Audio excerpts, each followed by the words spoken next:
గురుగారు నమస్కారం. శ్రీమాత్రే నమః. గురుగారు చాలామంది జాతకాలు, ఈ జ్యోతిష్యాలు అనంటే వట్టి బూటకాలను నమ్మేవాళ్ళు మనలో చాలామంది ఉన్నారు. సో అలాంటి వారి కోసం ఇవాళ వాళ్ళకి రుజువు చేసేటువంటి ఆధారాలతో సైతం ఒక టాపిక్‌ని మాట్లాడాలనుకుంటున్నాను. పంచగ్రహ కూటమి ఇది వస్తుంది. ఈ పంచగ్రహ కూటమి వల్ల ప్రకృతి వైపరీత్యాలు ఏర్పడతాయి అని చెప్పారు. అదేవిధంగా కేదార్నాథ్ వంటి క్షేత్రాల్లో కూడా ఇంతకుముందే ఎలా అయితే 2013లో జరిగిందో అదే మాదిరిగా ఫ్లడ్స్ కూడా వస్తాయని చెప్పారు. సో అలానే ఈసారి జరిగింది. అదే రకంగా జరిగింది. సో దానికి సంబంధించినటువంటి క్లిప్పింగ్స్ ఒకసారి మనం చూసిన తర్వాత టాపిక్‌లోకి వెళ్దాం.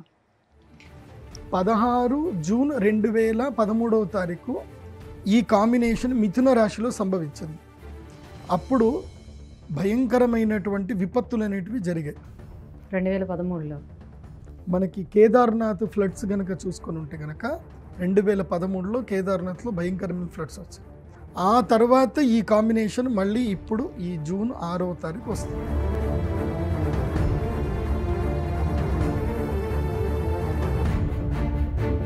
గురుగారు ఇంత కరెక్ట్‌గా, ఇంత ఎగ్జాక్ట్‌గా జ్యోతిష్య శాస్త్రం ప్రకారం ఇవి జరుగుతాయని ఎలా చెప్పగలుగుతారు? శ్రీ గురుభ్యో నమః. శ్రీమాత్రే నమః. శాస్త్రం ఏం చెప్తుందంటే యదిహాస్తి తదన్యత్ర ఎన్నేహాస్తి న తత్క్వచిత్ అని చెప్తుంది. అంటే ఇక్కడ లేనిది ప్రపంచంలో ఎక్కడ లేదు, ప్రపంచంలో ఏదైనా ఉంది అంటే అదంతా కూడా ఇక్కడే ఉంది అని చెప్తుంది. అంటే శాస్త్రంలోనే అన్నీ ఉంటాయి. గ్రహస్థితిని బట్టి ఒకప్పుడు ఏవైనా సరే సంఘటనలు జరిగాయి అనుకోండి, అవి మళ్ళీ రిపీట్ అవుతాయని మనము రీసెర్చ్ చేస్తే ఈజీగా తెలిసిపోతుంది. ఇదేం పెద్ద కష్టమైన విద్య కాదు. కాకపోతే ఈ యొక్క బ్రహ్మాండములో కాలము అనేది ఒక అద్భుతమైంది. మనము ఈ బ్రహ్మతత్వాన్ని, ఈ సృష్టితత్వాన్ని, ఈ ప్రకృతిని మనం అర్థం చేసుకోవాలి అని అంటే దీనితో పాటు నడిచేది ఒకటి ఉంటుంది, అదే కాలం. అంటే ఇవాళ మీరున్నారు, మీ తాతలు ఉన్నారు, ముత్తాతలు ఉన్నారు, ఒక 100 తరాలు వెనుకకి వెళ్ళినా సరే ఆ తరతరాల నుంచి మళ్ళీ మీ తరం వాళ్ళే మళ్ళీ పుడతానే ఉంటారు, మళ్ళీ చనిపోతూనే ఉంటారు, మళ్ళీ పుడతా ఉంటారు, చనిపోతూ ఉంటారు. ఇది ఒక చక్రం. ఈ సైకిల్లో మనం పుడతా ఉంటాం, చనిపోతూ ఉంటాం. కానీ మనం పుట్టినా చనిపోయినా ఎప్పటికీ సాక్షిభూతంగా ఉండేదేంటి? కాలం. ఎప్పటికీ నిలిచేది ఏమిటి అంటే ప్రకృతి. ప్రకృతి ఎప్పటికీ ఉంటుంది. ఆ ప్రకృతిని చూస్తున్న కాలం ఎప్పుడూ అలాగే ఉంటుంది. ప్రకృతి అంటే మనమే. అందులోపల చెట్లు, చామ, పుట్ట అన్నీ ఉంటాయి. అందులోనూ మనం కూడా వస్తాం. ఇప్పుడు నా విషయానికి వస్తే కనుక నేను మా నాన్నగారి దగ్గర జ్యోతిష్యం నేర్చుకున్నప్పుడు నేను జ్యోతిష్యము చెప్పడానికన్నా మునిపే మా నాన్నగారు ఏం చెప్పారు అంటే, నువ్వు ఫస్ట్ నీకు నువ్వు ఒక సెల్ఫ్ సాటిస్ఫాక్షన్గా పర్ఫెక్షనిస్ట్ నువ్వు తెచ్చుకో, ఒక గురువు దగ్గర నుంచి ఒక సర్టిఫికేట్ తెచ్చుకో, ఆ తర్వాత జ్యోతిష్యం చెప్పు. నిన్ను ఒక గురువు సమర్థించాలి. ఎస్ ఈ వీడు సమర్థుడే అని సమర్థించినప్పుడు మాత్రమే నువ్వు బయటకు రా. గురువు లేని విద్య గుడ్డి విద్య. చాలామంది గురువు లేకుండా అట్లాగే వచ్చేస్తారు. ఎందుకోసం అంటే ఈ మధ్యకాలంలో ఫోన్లు ఉన్నాయి, కెమెరాలు ఉన్నాయి, ఒక జీమెయిల్ ఐడి క్రియేట్ చేసుకుంటే ఒక యూట్యూబ్ ఛానల్ వచ్చేస్తుంది. ఎవరికి ఇష్టం వచ్చినట్టు వాళ్ళు చెప్పవచ్చు. జనాలకి ఏం తెలుసు, ఈయన కూడా గొప్ప పండితుడే అనుకుని అందరూ చూస్తారు. బట్ ఏంటంటే నేను ప్రేక్షకులకు చెప్పేది ఏంటంటే సీ ద క్వాలిఫికేషన్. ఆయనని ఏ గురువు సమర్థించాడు. ఒకప్పుడు గురుకులాలు ఉండేటివి, ఇప్పుడు యూనివర్సిటీస్ వచ్చాయి. ఇప్పుడు ప్రదీప్ జోషి అని అంటే ఎంఏ సాంస్క్రిట్ చేశాడు, సంస్కృతం నేర్చుకున్నాను, MA Sanskrit, MA astrology, MSc yoga therapy, PhD in astrology. So నాకు ఇన్ని పట్టాలున్నాయి, నేను సమర్థుడిని, నేను చెప్పగలుగుతున్నాను చెప్పడానికి నాకు ఇన్ని పట్టాలున్నాయి. వాస్తవంగా జరిగినవి ఇప్పుడు సాక్షిభూతాలు కూడా ఉన్నాయి. కాబట్టి నేను అనేది ఏంటంటే ప్రేక్షకులు సమర్థులైనటువంటి వ్యక్తుల్ని మీరు ఎంచుకోండి. అది మీ విచక్షణ. నేను చెప్పం పలానా అతను కరెక్ట్ కాదు, పలానా అతను కరెక్ట్ అని చెప్పడానికి ఏది ఉండదు. అది వాళ్ళ ప్రెడిక్షన్ బట్టి, మీరు చేస్తున్న రీసెర్చ్ని బట్టి తెలుస్తుంది. అందుకే కాలము సరిగ్గా అర్థం చేసుకోగలగాలి. జ్యోతిష్ శాస్త్ర పండితుడికి జ్ఞానం ఉండాలి. ఏది? ఆయుర్వేద జ్ఞానం ఉండాలి, కాలగణనం తెలిసి ఉండాలి, అండ్ కరెంట్ ఇష్యూస్ ఎలా ఉన్నాయి, కరెంట్ అఫైర్స్ ఎలా ఉన్నాయి తెలియాలి.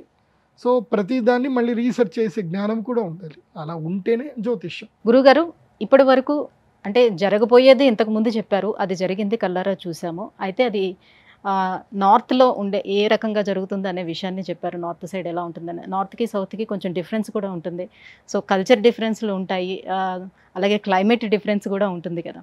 సో ఇప్పుడు దక్షిణాది రాష్ట్రాలలోని ఎక్కడైనా ఏమైనా ఇష్యూస్ జరిగే అవకాశాలు ఉన్నాయా? ఎటువంటి సంఘటనలు చోటు చేసుకునే అవకాశం ఉంది? భవిష్యత్తులో తెలుగు రాష్ట్రాల్లో గనక చూస్తే ముఖ్యంగా ఆ, విజయనగరము, శ్రీకాకుళము, విశాఖపట్నం ఈ ఏరియాలో కనుక చూస్తే ఈ ఆగస్టు 15-18వ తారీఖు తర్వాత ఆగస్టు నుంచి ఇక్కడ వర్షాలు విపరీతమయ్యే అవకాశం ఉంటుంది. ఇప్పుడే నేను రైతులందరికీ కూడా చెప్పేది ఒకటే, ఇప్పుడే జాగ్రత్త పడండి. ముఖ్యంగా ఈ తూర్పుగోదావరి జిల్లాలో కానీ తెలుగు రాష్ట్రాల్లో వరదలు విపరీతంగా అయ్యే అవకాశాలు ఉంటాయి. ఈసారి వర్షాలు ఎక్కువగా పడతాయి. అంటే నేను ఉగాది పంచాంగం చూడడం వర్షాలు తక్కువ పడతాయని చెప్పాను. నా మాట నేనే చెప్తున్నాను. తక్కువ పడుతుందని చెప్పి ఇప్పుడు ఎక్కువ పడుతుందని చెప్పడం కాదు. మీరు వర్షపు నీటిని సద్వినియోగం చేసుకోలేరు. పడే నీళ్లు తక్కువనే వాస్తవం చెప్పాలంటే. కానీ మనం వర్షపు నీటిని సరిగ్గా సద్వినియోగం చేసుకోకపోవడం వల్ల అవి వరదల కింద మారుతున్నాయి. సో పడవలసిన వర్షాలు ఒకే చోట ఎక్కువగా పడతాయి. సమర్థవంతంగా ఎక్కడ వాడుకలు కావాలో అక్కడ వర్షాలు పడవు. కాబట్టి వాగులు వంకల ప్రదేశంలో వర్షాలు ఎక్కువగా పడతాయి. వీటి వల్ల భవిష్యత్తు కాలంలో వరదలు ఎక్కువగా వచ్చే అవకాశం ఉంది. ప్లస్ నవంబర్ 17వ తారీఖు నుంచి డిసెంబర్ 22వ తారీఖు మధ్య లోపల విశాఖపట్నం ప్రాంతం లోపల తుఫాన్లు వచ్చే అవకాశం ఉంది. విపరీతమైన తుఫాన్లు వస్తాయి. అది కూడా గుర్తుపెట్టుకోండి. అండ్ ఇంకోటి కూడా చెప్తున్నాను, జాగ్రత్తగా వినండి.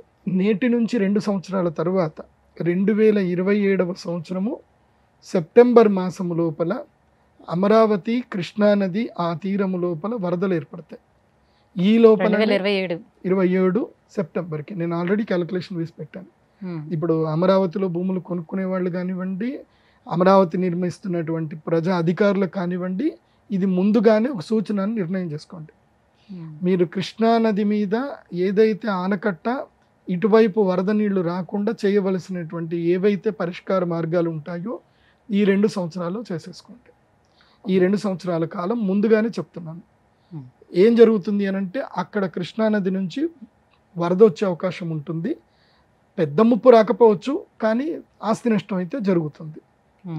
దీని పట్ల మాత్రం ముందుగానే అప్రమత్తంగా ఉండండి. అది కాకుండా గోదావరికి కూడా ముంపు వచ్చే అవకాశం ఉంది. భవిష్యత్తులో 2027లో గోదావరికి కూడా ముంపు వచ్చే అవకాశం ఉంటుంది.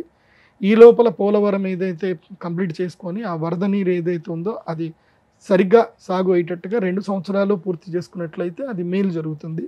లేదంటే ఇప్పటి వరకు మీరు కష్టపడి కట్టిన ప్రాజెక్ట్ కూడా పోయే అవకాశాలు ఉంటాయి. ఇది భవిష్యత్తులో ఇది జరగబోతుంది. అది కూడా చూసుకోండి. ఇంకా కొన్ని చెప్పాలంటే కూడా భవిష్యత్తు కాలంలో ఇంకొక 6 నెలల తర్వాత తెలుగు రాష్ట్రాల నుంచి కొన్ని అద్భుతమైనటువంటి వ్యక్తులు కూడా బయటకు వస్తారు. మన భారతదేశానికి మంచి పథకాలు వస్తాయి. తెలుగు రాష్ట్రాల నుంచి మంచి మంచి అద్భుతమైన వ్యక్తులు వస్తారు. ఇలా అన్నీ మంచి జరుగుతాయి. సో తిరుమల తిరుపతి దేవస్థానంలో కొన్ని భాగోతాలు జరుగుతాయి. ఏవైతే కనుక కుంభకోణాలు వస్తాయి అవి కూడా ఈ సంవత్సరం డిసెంబర్ లోపల కూడా బయటపడతాయి. అది కాకుండా ఈ సంవత్సరము డిసెంబర్లో ముఖ్యంగా ధనుర్మాసంలో తిరుమలలో కొన్ని అద్భుతాలు జరుగుతాయి. ఆశ్చర్యకరమైన విషయాలు జరుగుతాయి. ప్రజలకి వెంకటేశ్వర స్వామి ఉన్నాడు అని ఒక సాక్షిభూతమైనటువంటి సంఘటనలు, కొన్ని ఆశ్చర్యకరమైన సంఘటనలు తిరుమలలో జరుగుతాయి. అవి అందరూ కూడా చూస్తారు. ఇవి భవిష్యత్తులో జరగబోయే అద్భుతాలు. గురుగారు, ఇప్పటి వరకు మీరు చెప్పినవన్నీ జరుగుతూనే వచ్చాయి. సో ఇకపై జరగబోయే ఏంటి అని చెప్పారు కాబట్టి ఇవన్నీ గ్రహించి వాళ్ళు కొంత జాగరూకతతోటి వెళ్తే వాళ్ళ సేవ అయ్యే అవకాశాలు కూడా ఉండొచ్చు. మేము కృష్ణా నదికి కరకట్ట అయితే పెద్దగా కట్టి పెట్టండి. ఇప్పుడే చెప్తున్నాను, 18 అడుగులు 20 అడుగుల పైన కరకట్ట కట్టి పెట్టండి. అంటే ఇటువైపు రాకుండా, రాజధాని వైపు వరద నీరు రాకుండా ఇప్పుడే జాగ్రత్త పడండి. ఇలాంటి సంఘటనల వల్ల జ్యోతిష్య శాస్త్రం అనేది ఉంది, ఇది శాశ్వతం, నిజం అని నమ్మే విధంగా మీలాంటి గురువులు తెలియజేయడం వల్ల మాకు తెలుస్తుంది. గురుగారు, ధన్యవాదాలు. శ్రీమాత్రే నమః.